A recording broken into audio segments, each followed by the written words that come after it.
Si Rhea na nagkataong naglalaba noong mga sandaling yun sa ilog. Padaan po sila dun sa may hanging bridge. Marami na pong estudyanteng nasa hanging bridge.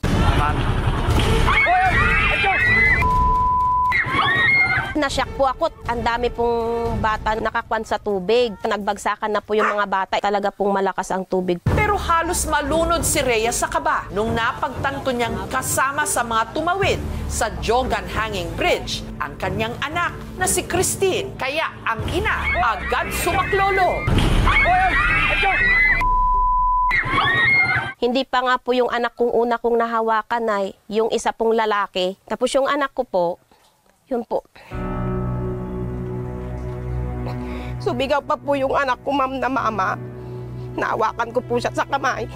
Kaso sa lakas po ng tubig, nabitawan ko rin po siya. Ang mga estudyante, inanod pa sa imburnal. Yung ibang estudyanteng nauna pong sumit sa kanya, na nakita ko na pong nakalabas, dali-dali po akong pumunta sa kabilang kalsada. Nung nakita ko na po yung anak kong nakalabas, nilundag ko na po, hindi ko na po iniisip kung ang tatamaan ko rin po o bato o hindi.